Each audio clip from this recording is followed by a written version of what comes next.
Okay. Bismillah walhamdulillah wassalatu wassalamu ala Sayyidina Muhammad Rasulillah sallallahu alayhi wasallam. Let's make our intentions for the sake of Allah Ta'ala. We're going to continue from the chapter or the saying of the author that deals with the blasphemous af'al, the actions. Just to recap, we've already mentioned from the very beginning that we're going through the personal obligatory knowledge. The first matter that is an obligation upon every accountable person, it is what is in the statement, La ilaha illallah, Muhammadur Rasulullah. Every accountable, sane, or every sane, pubescent person who has heard the call to al-Islam, that there is no one that deserves to be worshipped except God, and Muhammad alayhi salatu wassalam is the messenger of God, such a person becomes accountable. They are obligated to embrace al-Islam. In brief, we've been through speaking about the attributes of God, the attributes of Allah, that a person can reach with the mind. They can deduce that God is attributed with certain necessary attributes by way of the mind alone. Likewise, one must believe that Allah sent prophets, and that these prophets, they were ordered by Allah to convey a message. The main message was to worship Allah and not to take partners with Him, not to worship other than God, not to worship other than Allah. In this nation, the final prophet, Prophet Muhammad alayhi salatu wassalam, he was ordered to convey to his nation the rules of the religion. And we as Muslims, we take pride and priority in learning the rules of the religion, because lawlessness, recklessness, having a society without rules is chaotic. Can you imagine a society without rules? The mother would marry the son, and the daughter the father, and people would do unheard of things to animals and so on and so forth. There would be no, for example, if there was no morality, which the religion gives us. The religion gives us the difference between right and wrong. The Creator tells us that through His prophets. Can you imagine that? Subhanallah. Anyway, so then we spoke about how the Prophet sallallahu alaihi wasallam, Prophet Muhammad, conveyed the rules of the religion to us, and we have to learn these rules of the religion as accountable people. For what? So that we can avoid the punishment in the hereafter, in the grave, on the day of judgment, and in hellfire. And we work towards the promise of God, which is that those that believe and do deeds of righteousness, fulfilling the obligations after learning what they are, and avoiding the sins after learning about what they are. So you see the base, you see the foundation in Islam of knowledge. One is encouraged to seek knowledge and to learn knowledge in a reliable way. And through the implementation of that knowledge, one is obeying God. Then there are certain things when one is a Muslim, there are certain things that they may believe that make them a non-Muslim. We discussed those. Now we're on the second chapter. The second chapter about the Kufr, the blasphemous actions. The author said, so قال المؤلف رحمه الله والقسم الثاني الأفعال. The author, may Allah have mercy upon him, When we say, may Allah have mercy upon the author, we are not attributing an emotion to Allah. God is free of emotions, just as He is transcendent, beyond time and place, and beyond the attributes of the creation. Allah is not like us. That's why He deserves to be worshipped. So when we say, may Allah have mercy upon the author who has passed away, it means, may Allah grant him good, as opposed to the feeling of mercy and compassion. The author said, the second category is the blasphemous actions, the kufr actions. Remember, if a person was a Muslim and they deliberately fell into one of these actions, they would become a non-Muslim, whether they intended to become a non-Muslim or not. As for a non-Muslim, if a non-Muslim does any of these actions, then that is another blasphemy written upon them, in addition to their current blasphemy. So the author said, كَسُجُودٍ لِصَنَمٍ أَوْ شَمْسٍ إِنْ قَصَدَ عِبَادَتَهُمَا أَوْ لَمْ يَقْصِدْ. So the first case of an action that is apostasy. If it occurred from someone who was a Muslim, they would become a non-Muslim. What is that? It is to prostrate to an idol. To prostrate to an idol. Details will come, but an idol is anything that is worshipped, that is other than God. Something that is a statue, whether it's made of wood or plastic, metal, or even dates for that matter. If it is something that is sought for worship, as I mentioned, then to prostrate to it is blasphemy. There is no exception here. A person, they might feel shy in front of some of their family members who are non-Muslims. They might be, let's say, Hindus who are idol worshippers. So they see everybody else prostrating to the idol, so they, out of shyness, prostrate to that idol. Their shyness here, them being embarrassed or them being in an awkward situation, and hence that's why they prostrated to the idol, this does not save them. To prostrate to an idol is blasphemy. Likewise, to prostrate to the sun. To prostrate, intending by the prostration, putting one's forehead on the floor, for example, this is blasphemy. La ilaha illallah Muhammadur Rasulullah. La ilaha illallah. This means no one deserves to be worshipped except Allah. This prostration to the idol, or this prostration to the sun, this is not only indicative of worship, but it is very, very clearly judged as worshipping, even if they didn't intend it. Prostrating to the sun, to the moon, prostrating and intending by that prostration a car or an animal or something like that, this is blasphemy. When the Muslims, it's important to note, when us Muslims face the Kaaba in Mecca, when we face the Kaaba, why do we face the Kaaba? We do not prostrate to the Kaaba out of worshipping the Kaaba. Rather, it is a mere direction in which us Muslims have been ordered to turn towards in prayer, so that all the Muslims are united in facing one direction. This shows unity, that whether a person is black or white, whether they are thin or not, whether they are he is handsome or not, she is pretty or not, all of the Muslims, when they pray, they face this one direction, regardless of nationality and race.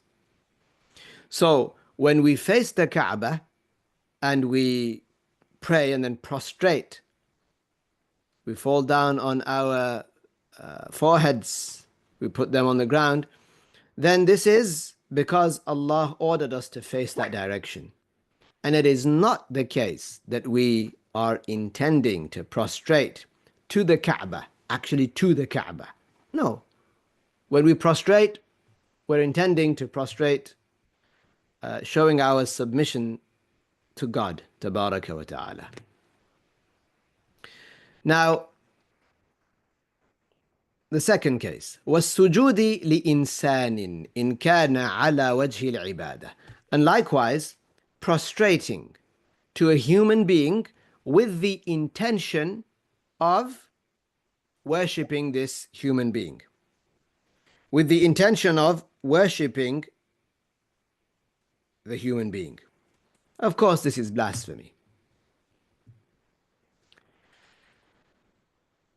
So if a person prostrated to a human being intending that they are worshipping him, then this makes that person, if they were a Muslim, it makes them a non-Muslim.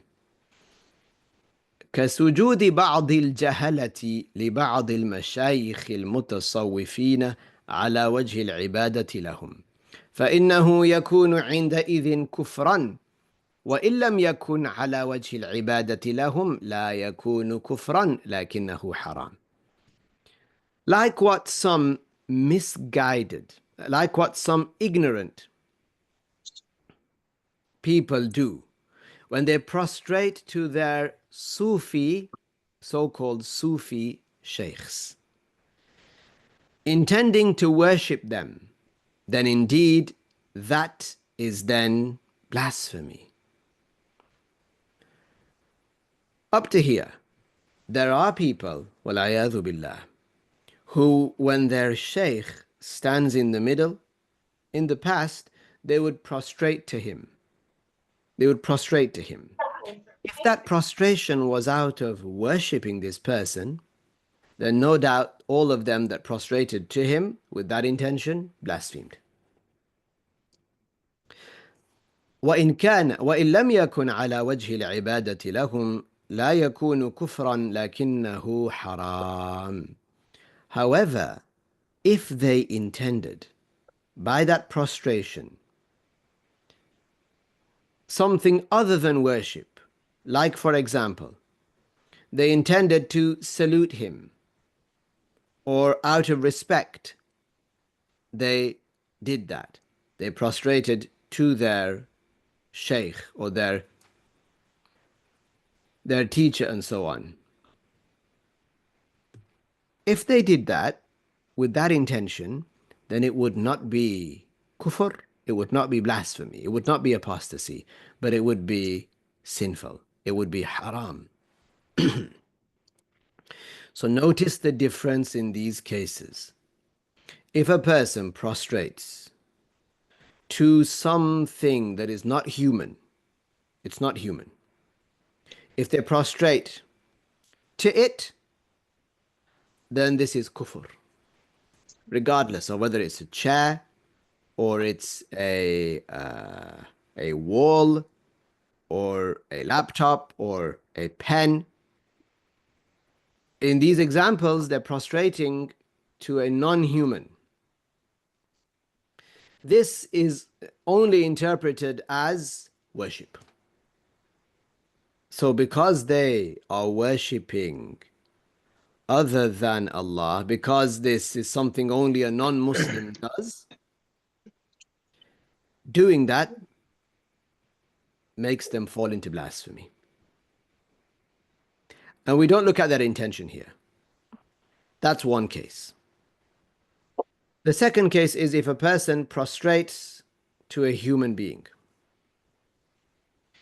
It's obvious that if they prostrate to a human being and they intended to worship that human being, there is no doubt that this is blasphemy. It's very, very clear. However, there is a detail now. If somebody prostrated to a human being, but they did not intend to worship them. Rather, they did that out of wanting to show them respect.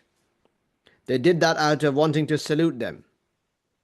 Then this is not blasphemy, but it is still prohibited. In one of the previous nations, in a previous nation,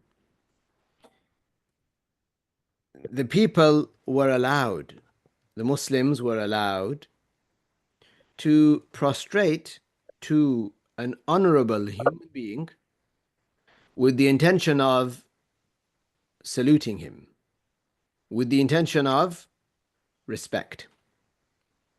Like the brothers of Yusuf alayhi salam, Prophet Joseph. Like the brothers of Yusuf alayhi salam and the father of Joseph, Jacob, Yaqub alayhi salam, they prostrated to Yusuf. They prostrated to Joseph alayhi salam.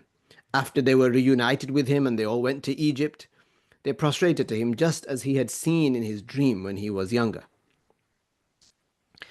In the rules given to Prophet Yusuf, upon him be peace, in these rules, it was permissible for a person to prostrate to another person to show respect as a salutation. Likewise, the angels, they were ordered to prostrate to Adam when Adam was created. The angels were ordered to prostrate to Adam out of respect because they were ordered by Allah. At that time, as you know, Iblis, who we know as the devil or Satan, he was not an angel, but he was present there at that time. So the order encompassed him too. The order of Allah for them to prostrate to Adam out of respect, the order fell upon him as well, upon the devil, who was at that time a Muslim. He is the father of jinn, the father of the jinn. So he refused to prostrate. So, without digressing too much, he was prostrating to a human being, if it's not done with the intention of worshipping that human being. In our nation, the nation of Prophet Muhammad alayhi salatu wasalam, the rules given to him to convey to us, in these rules, it's not permissible to prostrate to a human being out of saluting him. But in previous nations, it was permissible. That's the point that is being made here.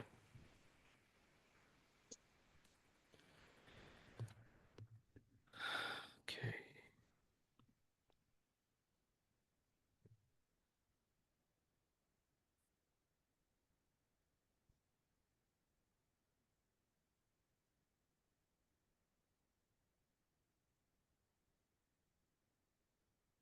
Okay, just give me a second.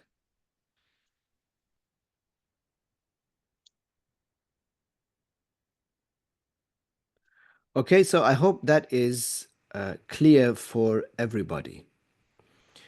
It's important also, there are some other rules. I'm going to digress slightly, but it's important to mention them. If you know of a pious person, then it is recommended for a male, of course, if you're a male and you know of a pious male, it's recommended for you to kiss their hand if they are a pious person. Likewise, if it was a female who was pious and you are a female, then it is recommended for you to kiss her hand. Because these people, they learn the religious knowledge and they attain the acceptance of Allah. So it is something good for a person to do that. Now, when you do that, you don't bow. You don't bow. It is not proper to bow when doing that. Rather, what you should do is lift their hand up lift their hand up. You see a lot of people not having the proper etiquette when doing that. You'll see them bowing down to try to kiss the hand. No, they shouldn't do that. Likewise, it is not permissible for a person before engaging in their martial arts. There are certain types of martial arts at the beginning of which a person it is according to them the formality to bow, not prostrate, but to bow to their opponent and so on. One doesn't do that.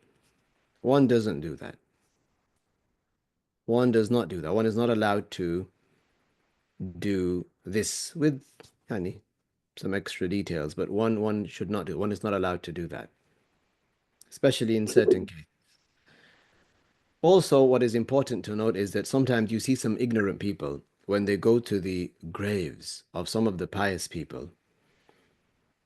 And it's good to go to the graves of the pious because they are there are places where the special blessings descend because they attained the acceptance of Allah. So Allah granted them the honor of making their graves or their resting places places where blessings descend.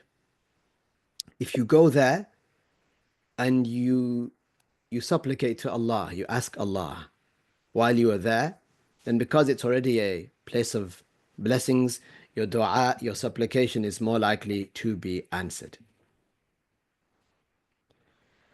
Some ignorant people, you might see them before they enter what's known as the maqam, before they enter that vicinity where the grave of the pious person is, they sometimes descend to the ground and they kiss the floor first. And then they rise and they go in. This is haram. This is not permissible. Some people, they assume that certain things are the proper etiquette or the proper respect with the pious, the awliya, and so on. This particular situation, this scenario, this example that I gave you, it is where some people have assumed that this is a good thing to do.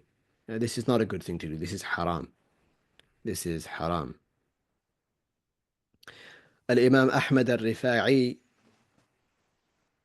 Al-Imam Ahmad al-Rifa'i radiyallahu anhu, when he said in his famous poetry, في حالة البعد روحي كنت أرسلها تقبل الأرض عني, which if taken literally would mean that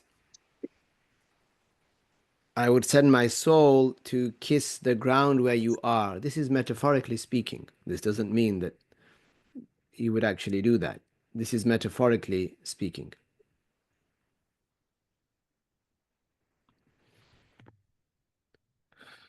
Just a moment.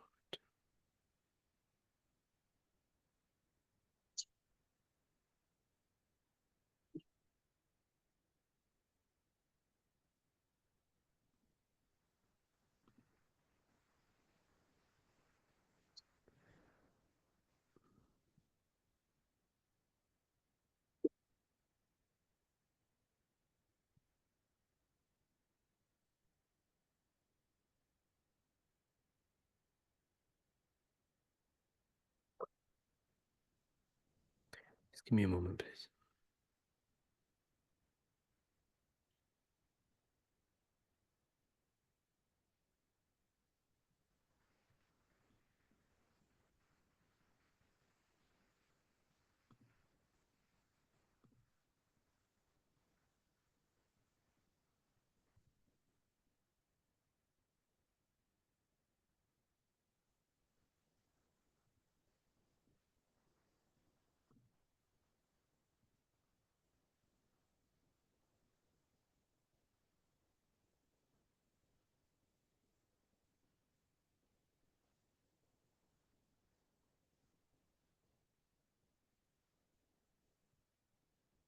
Okay.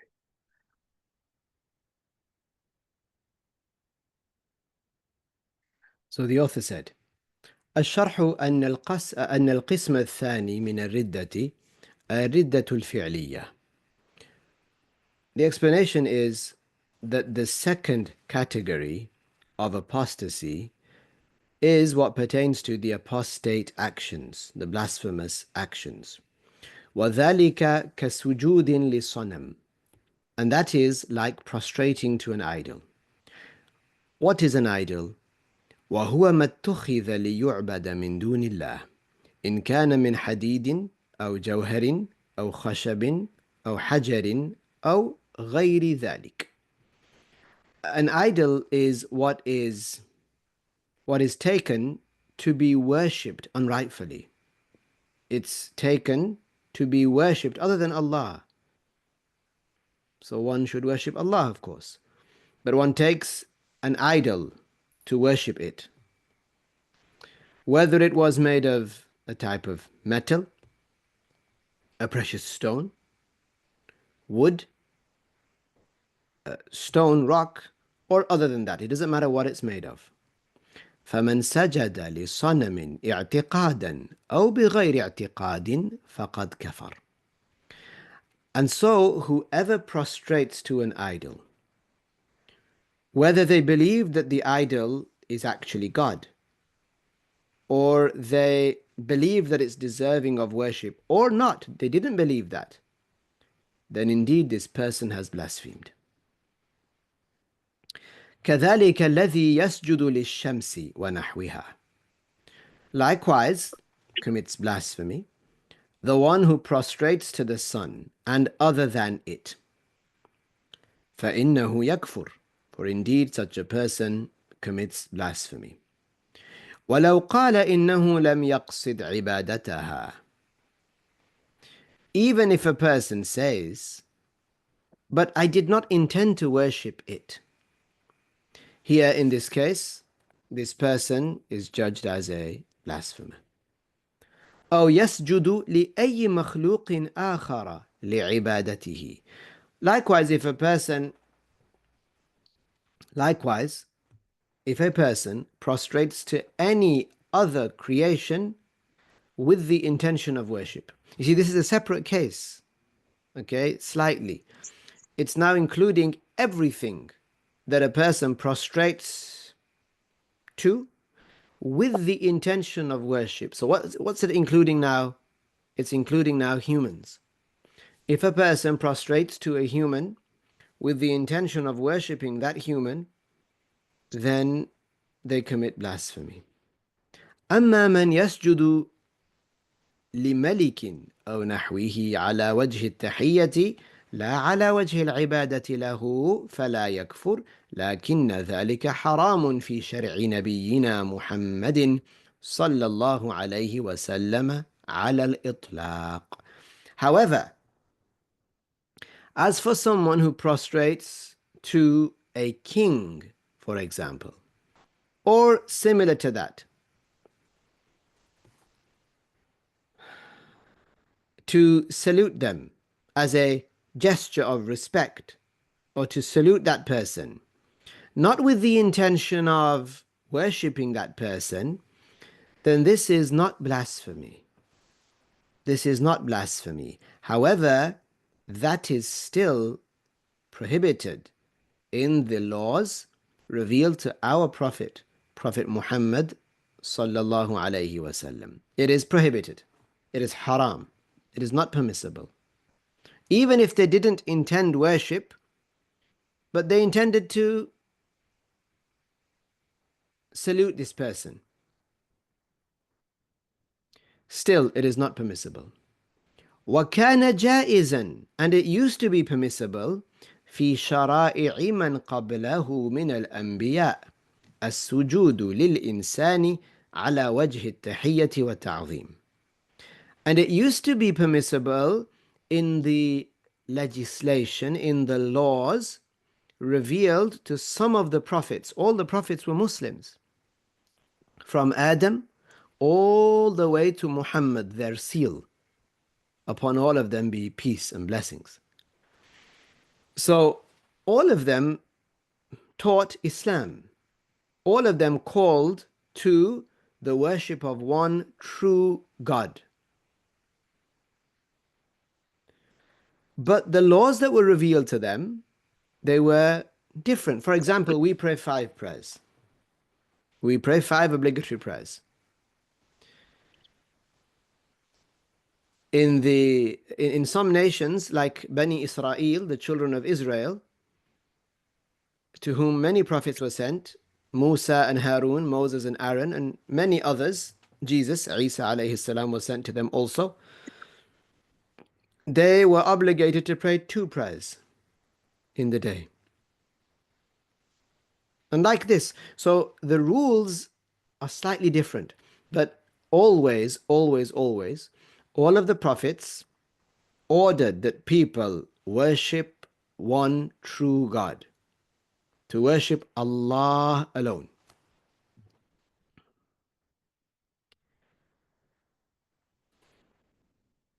So in the laws revealed to some of the previous prophets, it was permissible to prostrate to a human being with the intention of respect, with the intention of glorification and honor, respect. Like a dignitary, a person who was very honorable, like a prophet, for example. For example. Or a king, a pious king, or something like that. So that's an important matter to understand.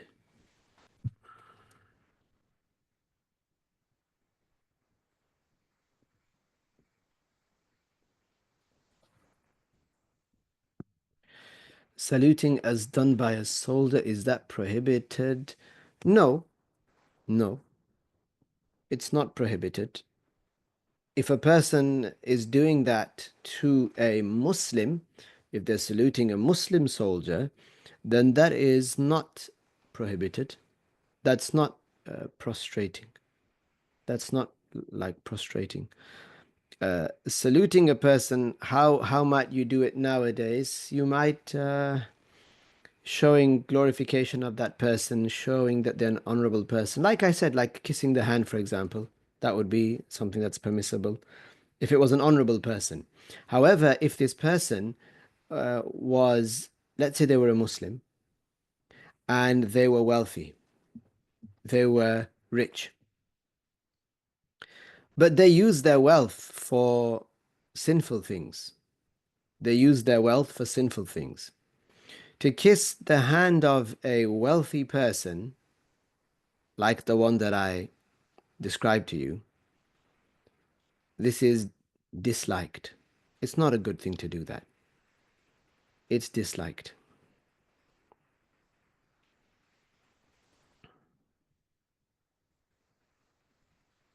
Okay. Next. So these things that we're mentioning that are blasphemy,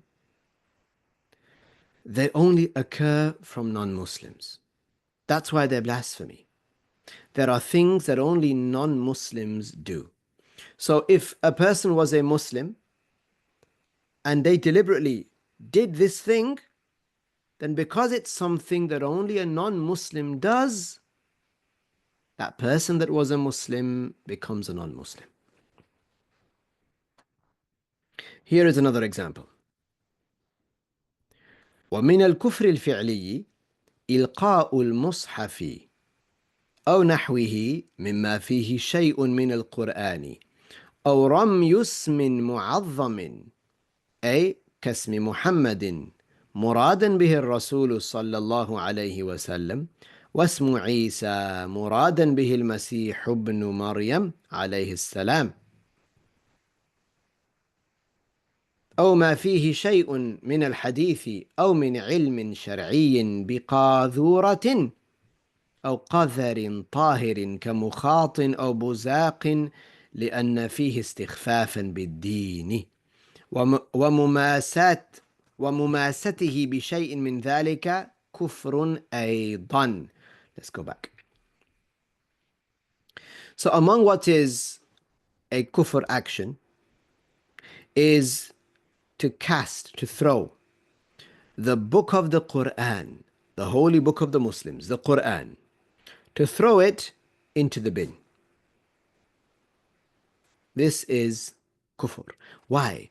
Because the deed itself is belittling. Throwing the book of the Quran that we recite from, right? Throwing that, whilst knowing it's the Quran, deliberately into the bin, whilst one knows what they were doing, this action, this deed, it is inherently degrading. It is inherently derogatory. As a Muslim, a person must not belie the religion. What every Muslim must uphold in their heart is the proper glorification of those matters Allah gave a high status to. So if a person threw the book of the Quran into the bin, right, this action, this deed of theirs belies the glorification, the proper glorification that they should have of this matter, the Quran, that Allah raised the status of. Therefore, it is kufr. Therefore, they fall out of Islam.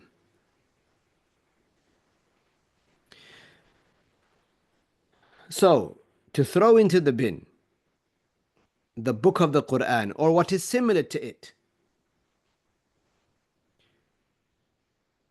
like what contains something from the Quran, an ayah is written on a piece of paper, or throwing the name, or throwing an esteemed name like what? Like the name of Allah, like the names of Allah. Like, for example, if it says, and be careful, on calendars, prayer timetables, it says, they say honorable words. It might say, well, on prayer timetables, it should say Fajr, Al-Fajr, Al-Dhuhr, Al-Asr, Al-Maghrib, Al-Isha, the names of the different prayer times. These have a high status. Likewise, the word Muslim, it has a high status. One is not allowed to throw it in the bin. The word Muslim. Like this, anything that has a high status, anything that Allah gave a high status to deliberately throw it in the bin, this is kufr.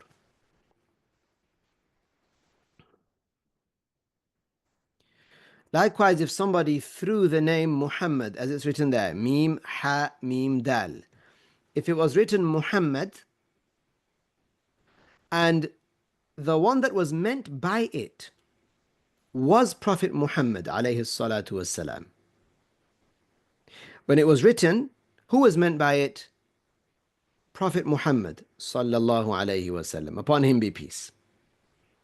So if somebody knew that, and they threw it in the bin, knowing that the one that was meant by it was Prophet Muhammad alayhi salatu wasalam. Why do I say like that? Because someone else might be called Muhammad, right?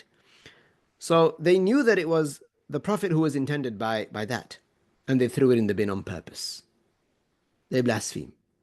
However, if it said Muhammad like that, Mim, Ha, Mim, Dal, but our Prophet was not the intended Muhammad here. The intended Muhammad was your neighbor, for example. Your neighbor is not the Prophet, right? Or it was, who was intended was your father. His name is Muhammad, for example. If somebody then knew that someone other than the Prophet is being intended here by the name Muhammad, and they took that and they threw it in the bin, in the trash, in the garbage, then this is not kufr, this is not apostasy, this is not blasphemy. It's not even sinful, but it is disliked. It's better not to do. Why? Because the Arabic language it should not be thrown in the bin like that. It is disliked to do that. Likewise, if it said the word Isa like that, Ain Ya Sin Alif, Isa, Jesus. If it said the word Isa like that, and the one that was intended was Prophet Jesus, upon him be peace.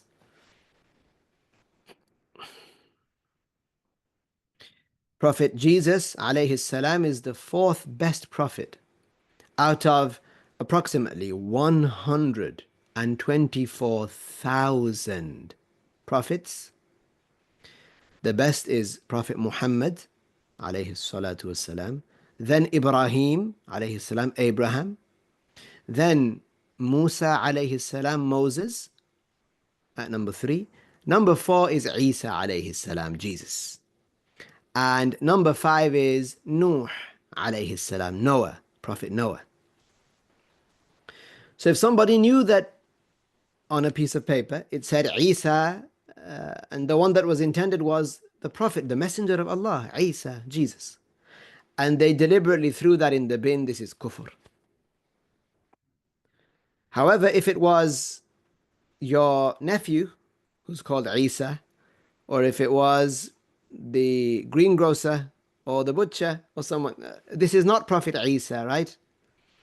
So if that was the name was there, and you knew that this is the name of this person here, and that was thrown in the bin deliberately, that would not be kufr. It wouldn't be haram. But one shouldn't throw the Arabic letters in the bin. It's disliked to do that. Likewise, or anything that contains the hadiths of the Prophet sallallahu alaihi wasallam, hadiths, or religious knowledge, like this book, for example, like a page from this book. If somebody threw it in the bin on purpose,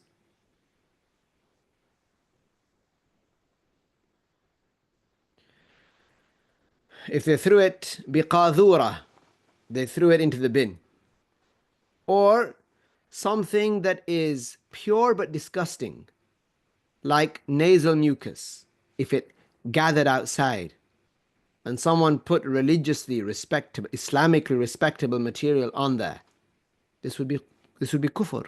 Or likewise, saliva that gathered, let's say, outside the mouth, like somebody spitting on the name of Allah, or like somebody spitting on the Kaaba. Spitting on the Kaaba is kufr. Wal-'iyadhu billah. Why? Because it inherently shows disrespect. Not only that, degradation. It's derogatory. It is inherently mocking.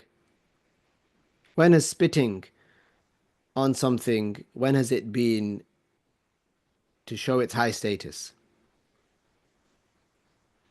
Somebody came, may Allah protect our fathers, if somebody came and spat in our father's face, can you see that in any way other than it being degrading?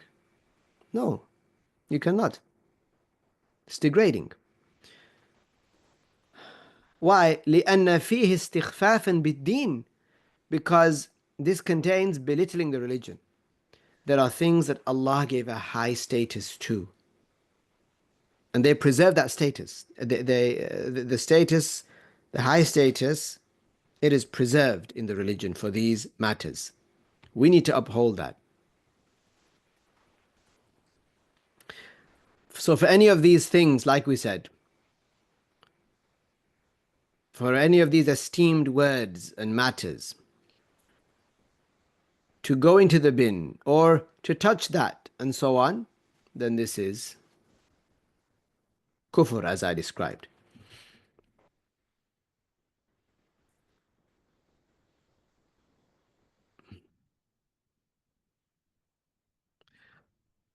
I'll give you another example.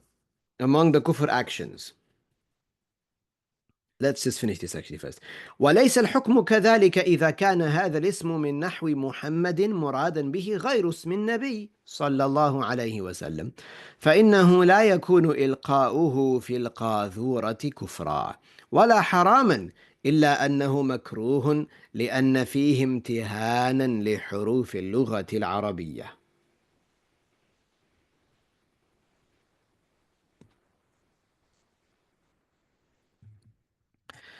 The judgment is not the same if there was a name like the name Muhammad and the one intended was other than the Prophet Muhammad sallallahu alayhi wasallam. For then, throwing it in the bin is not blasphemy. And it isn't haram either, but it is disliked. Because this is not the proper respect that one should have for the letters of the Arabic language. Okay.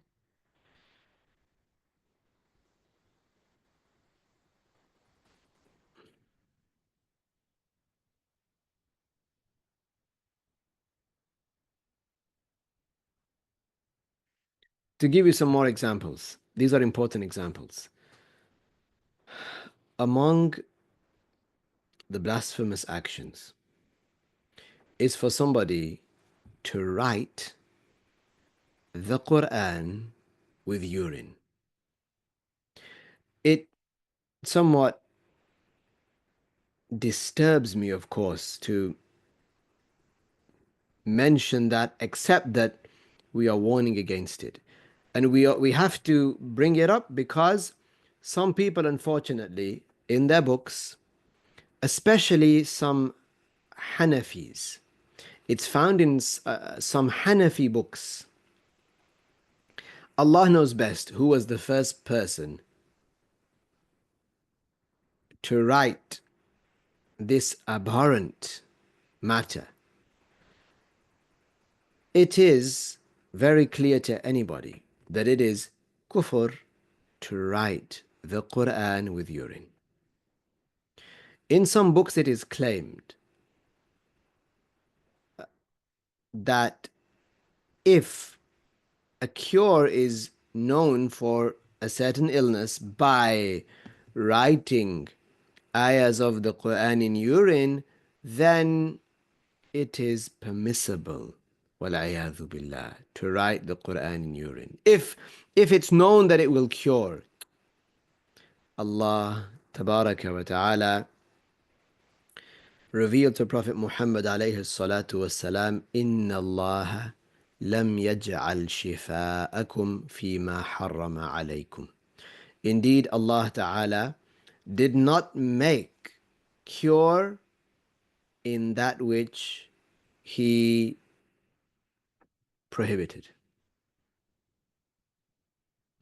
So be careful. Even if it's said, well, such and such scholar in his book said such and such scholar said in his book such and such. You be safe. Be safe by saying anybody who says that it's permissible, that it is okay to write the Quran in urine, you with 100% certainty know that that person is a kafir. That person is a kafir. Sometimes it's good to give examples to make it sometimes very personal to a person so they really understand. Imagine somebody wrote your name or your father's name in front of you in urine. Isn't that so utterly degrading? So utterly degrading. Right. What about the ayah? What about Ayatul Kursi? What about Al-Fatiha that was revealed twice to the Prophet alayhi salatu wasalam? When it was revealed, the devil cried out. Can you imagine someone writing that in urine? Some people then defend this issue. They defend this blasphemy. And they say something that doesn't make sense. They say, well, this is in a state of desperation. a state of desperation.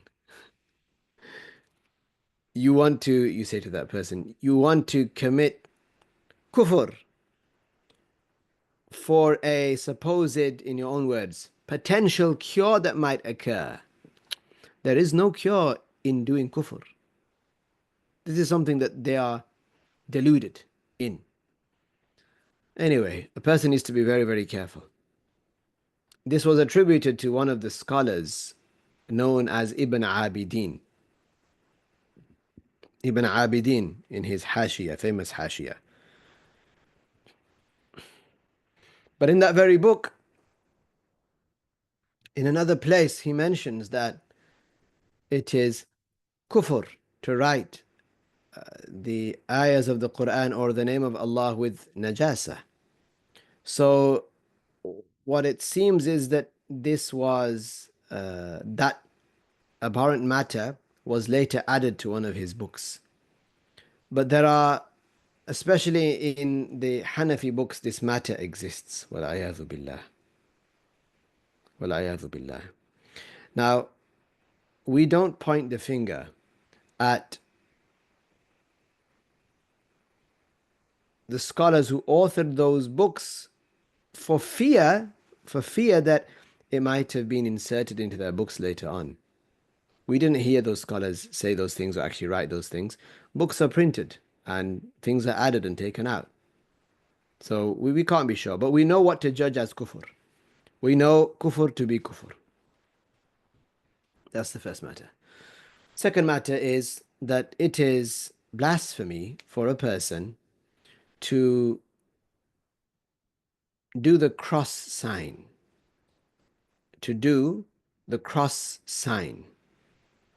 So where they might start at the top, then they come down, they start at the forehead, they come down to the chest, and then they might go across from shoulder to shoulder.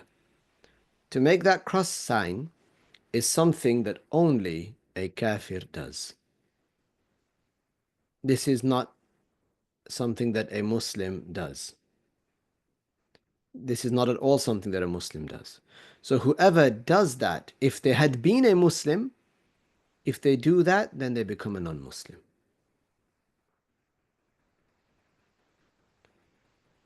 Sometimes this is the result of bad company or exposure to people who are not religiously knowledgeable. Many of the young, they might want to, you know how sometimes there are certain silly trends that go around. Sometimes a soccer player might score a goal and celebrate in a certain way that is not appropriate. Then many people start doing that, start imitating that person. Like that, it is not far-fetched that a person, a young child, would see somebody, a substitute, coming onto the pitch or leaving the pitch. And before he does the cross sign. Or when he scores a goal, he does the cross sign.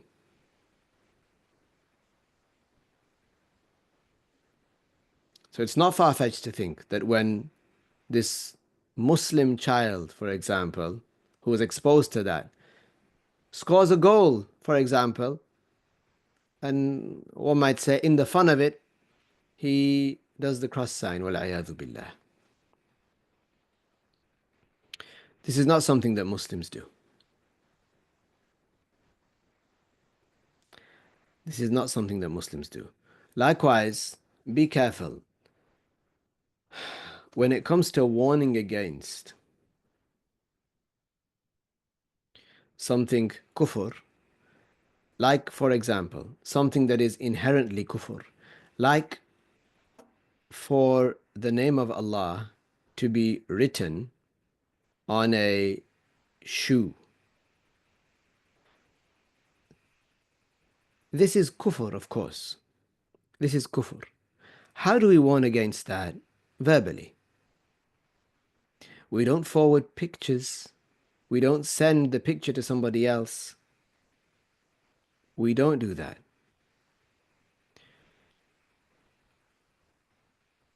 We don't want to send the picture to another person to initiate that image again and actually be initiating kufr, where one would be initiating kufr. So don't forward these images to other people, because instead of actually showing them what exists there, person is initiating a new image. So don't say it might be said and forward it. Don't do that. No, no, no, no, no, no. Because one is initiating a new image, a kufr image at that. So our mashayikh, our shaykhs, they warned against this issue. They said, do not send that to others. As soon as you get it, delete it. If you see a video, if you were scrolling and a video came up or an image came up of the name of Allah on a shoe, and then you scrolled away, don't scroll back onto it to show somebody else. Don't do that. That's very dangerous. Don't do that. Don't do that.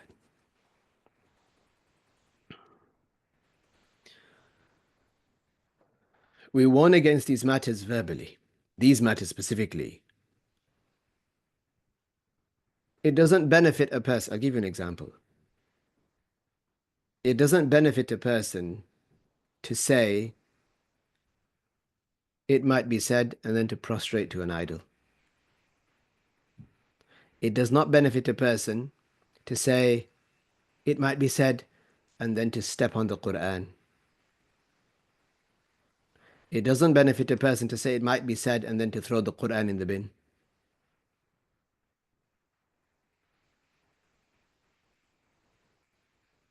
So don't say it might be said and then initiate an image of the name of Allah on a shoe. Wal-'ayadhu billah.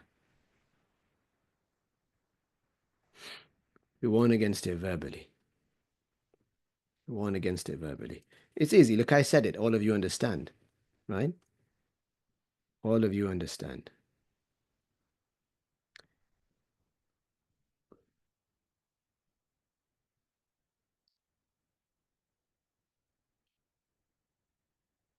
Okay. Likewise,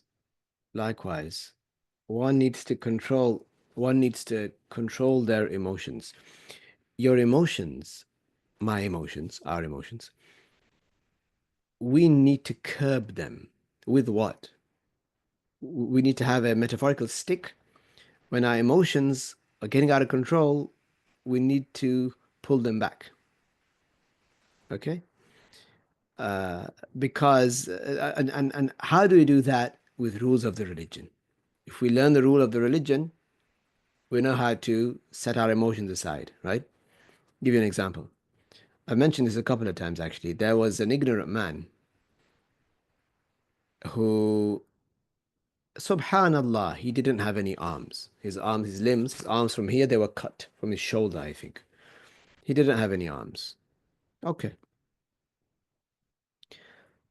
And he would recite the Quran.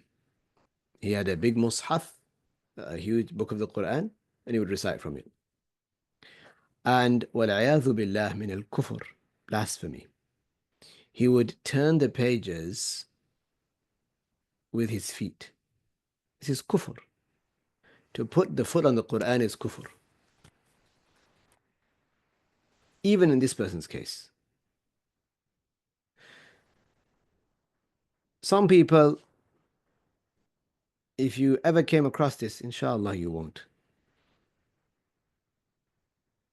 If you look in the comment section, you'll see ignorant people saying, oh, look at the effort he's putting in. Like to say, قد يقال, oh, Habibi, he doesn't have any arms, but look, he's still trying to recite the Quran. وَالْعِيَاذُ بِاللَّهِ. this person, some people, they try, when people think from themselves, they try to think from themselves. They say things like, as some people did, they said, but he's got nobody else to turn the page of the Quran for him. Perhaps they even said, isn't that being in a state of desperation which then permits to do certain things? What state of desperation? Was he on a desert island? Was he stranded? Did everybody in the world die? You can literally hear people in the street, and cars honking and large vehicles going past as he's doing his reciting and doing his kufr. Everybody's dead. Nobody could have turned that page for him. لا حول ولا قوة إلا بالله.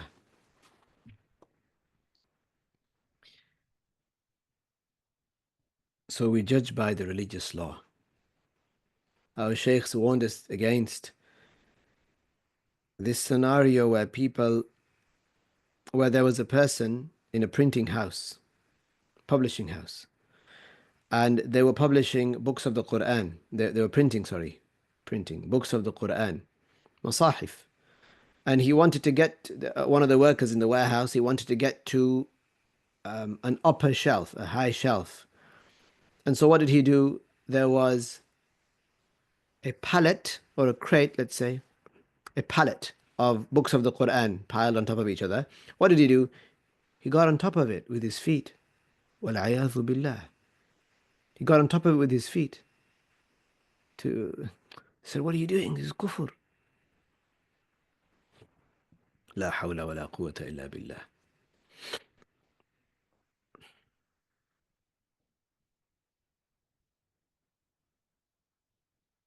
Okay, let's continue a little bit, inshallah. The author said, قال المؤلف رحمه الله والقسم الثالث الأقوال. The author said, the third category is the blasphemous speech, the blasphemous sayings. وهي كثيرة جدا. And these are many. They are very much. لا تنحصر. There are so many that if you could not count them, you would not be able to count them. You would not be able to, you wouldn't be able to count them. Minha, among them are what? So now Shaykh Abdullah, rahimahullah, is going to give examples. So understand well.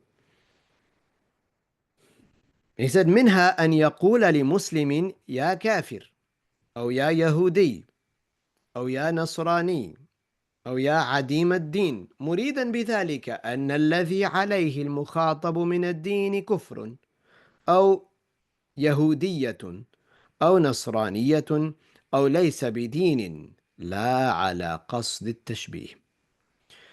So let me translate it and then we'll look at the explanation together, inshallah. Perhaps today. Yes, today, inshallah. Shaykh Abdullah said, an example of a kufr statement is for a person to say to a Muslim, O kafir, to say to him, O non-Muslim, or to say to him, O you Jew, or O you Christian. He's saying it to a Muslim. Or to say to him, O you with no religion, or like to say, O you atheist. Intending by that the addressed person, the religion that he is upon, which is, he's a Muslim, right? Intending by saying, oh, you non-Muslim, or oh, you Jew, or oh, you Christian, he's saying it to a Muslim. And he intended by saying that the addressed non-Muslim, his religion is actually blasphemy.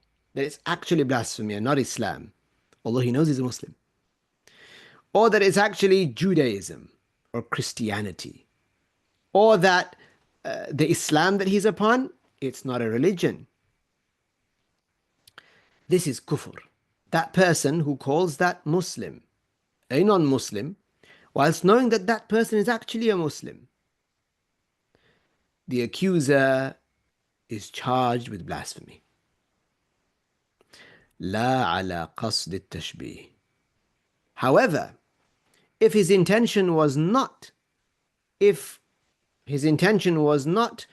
to actually deem that Muslim to be a blasphemer, rather he was trying to liken this Muslim to a blasphemer for a reason that we're going to mention. In this case, this person is not charged with blasphemy. He is not charged with blasphemy. He is not considered to be a non-Muslim, because he intended to liken this person to a non-Muslim, not that he's actually a non-Muslim. Okay. الشرح أن الألفاظ التي يكفر من قالها ولو لم يكن معتقدا معاني تلك الألفاظ كثيرة.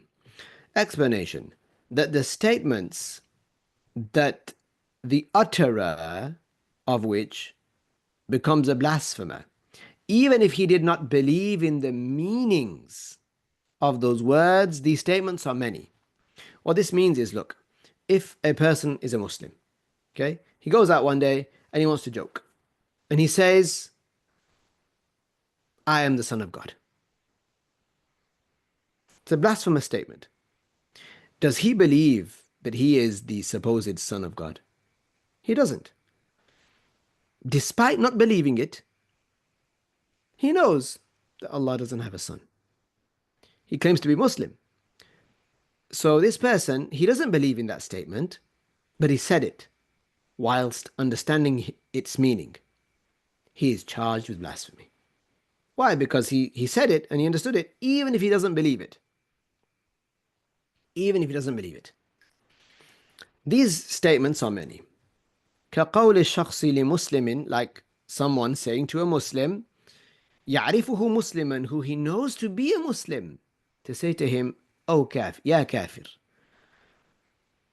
oh ya Nasrani, or oh Christian, oh ya Yahudi, or oh you Jew, oh ya adim ad-din, or oh you with no religion,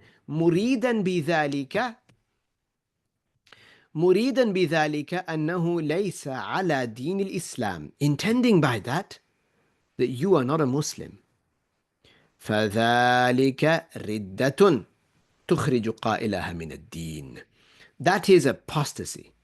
That is apostasy. That evicts a person, evicts a person from al-Islam. وأما من قال هذه الكلمات الأربع متأولا. As for someone who said these four statements, or like them, statements like them, with an interpretation. What interpretation? A. أنك تشبه الكافر في خساسة أعمالك.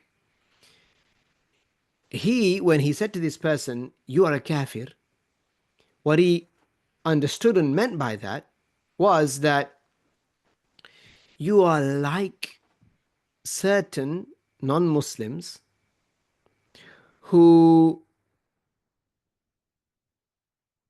have a certain behavior, a certain lowly behavior. Like to say to him, you're a Muslim. You should behave like a Muslim. You shouldn't lie. You shouldn't cheat. You should take care of your parents. You should, and you should be good with the people.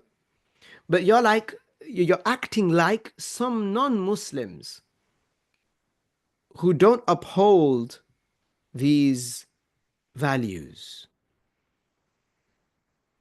So that's why he said to him, oh, you kafir, i.e., why are you acting like some of the non-Muslims? Some of the non-Muslims that have these lowly behaviors. That's what he intended. أو أنك, or Shaykh said, أنك تشبه اليهود أو النصارى لسوء عملك, or you resemble the Jews or the Christians in something bad that person did. So because the Jews and the Christians, or some of them, they did something particular that was bad, Why are you acting like them? Why are you doing like they do? أو أنك تعامل المسلمين كأنك كافر. Or he says to that person, oh, you kafir. What he meant by it was that why are you treating the Muslims as though you're a non-Muslim? Why are you treating them like that? As though you're a non-Muslim. That's how the non-Muslims usually treat some of the Muslims. أو أنك كمن لا دين له أي أنك لست عاملا بالدين. Or he says to him, oh, you with no religion. And what he intended was, not that he's actually a non-Muslim, but what he intended was, oh, you who acts like the one who doesn't have a religion. Because you don't pray, you don't fast, you don't give zakah, you commit zina, you drink alcohol. It's as though you're not a Muslim. I mean, you are a Muslim, but as though you're not. Because you're doing everything that non-Muslims do.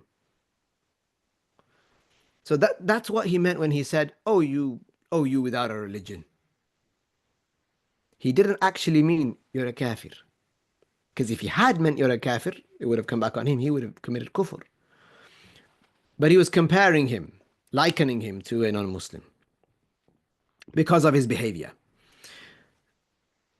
So he says to him, for example, أنك كمن لا دين له أي أنك لست عاملا بالدين كما ينبغي لأن المسلم الكامل هو الذي سلم المسلمون من لسانه ويده فلا يكفر لكن هذا حرام يفسق قائله.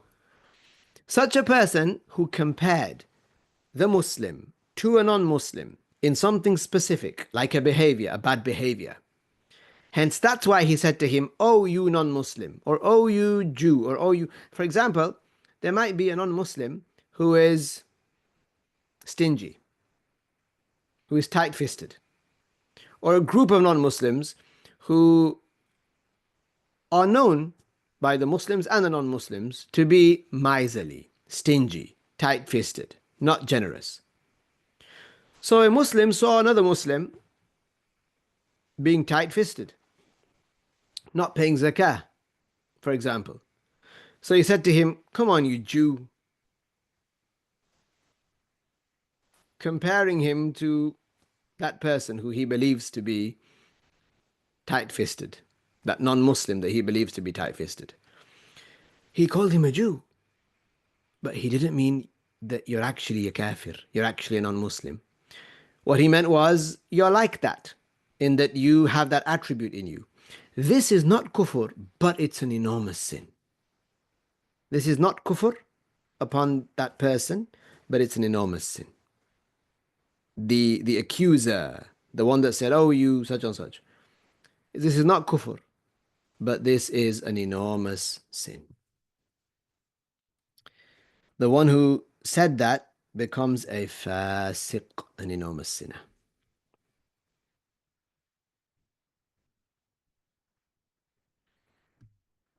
Okay.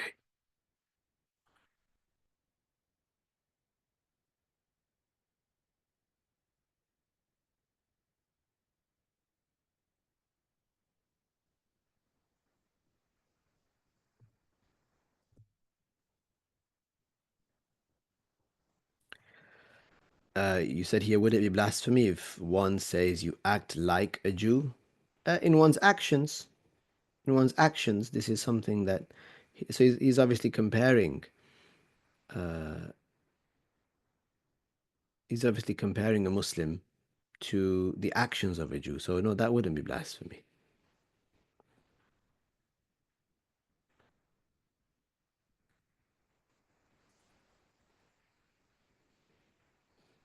If in the scenario where he says, you are a Jew, oh, you Jew, he's being direct and he intended something else. This isn't even being direct. Okay? Tabarakallah. Right. Let us stop here, insha'Allah ta'ala. Barakallahu fikum. Next time we're going to go... We're going to continue with mentioning the kufr statements that the scholars warned against. And the scholars wrote about these cases over 1,000 years ago. And then whenever new things came out, new things started to occur, the scholars, they applied the same rules that they were applying before. Okay? So inshallah, we'll go through them bit by bit, inshallah ta'ala. If you want to review, this is lesson number, I believe, 22 in the series. If you want to review, then you can find a playlist on the Prosperity Publications YouTube channel. If you want to review, they're all there from 1 to about 21, I think. This will be now 22. Inshallah, I plan to finish the book and then move on to something else to give a more detailed explanation, inshallah ta'ala. But we're only, let's say how many? We're only 100 or so pages in, and we have, mashallah, we have a lot of pages left. Don't look at the fahris. About 400 pages. خير إن شاء الله إذا عشنا وعشتم تبارك الله. Okay, but do stay with us, inshallah ta'ala. All of us, I mean. Then after that, I hope to give a more detailed explanation of this, going into many, branching off into many different things, inshallah, as a form of review.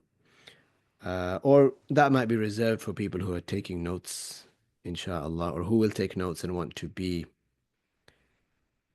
tested. It's important. It's no lie. It's not a hidden matter. Yani that we need to prepare teachers. The online da'wah is very important, just as the da'wah in person is important. The in-person da'wah, the one-on-one, attending lessons in person, this of course it's more important because the connections that you can build with people, sitting with them face to face, interacting with them, sharing stories and personal situations and so on, it's something you can't do online, something that people are not comfortable with doing online. But also the online platforms, they have a part to play. Subhanallah. Okay, barakallahu fikum. Let's stop here. Let's say La ilaha illallah and as-salah ala nabi. La ilaha illallah. La ilaha illallah. La ilaha illallah. Allahumma salli ala Sayyidina Muhammad wa ala alihi wa sahbihi wa sallim. Assalamu alaikum wa rahmatullahi wa barakatuh.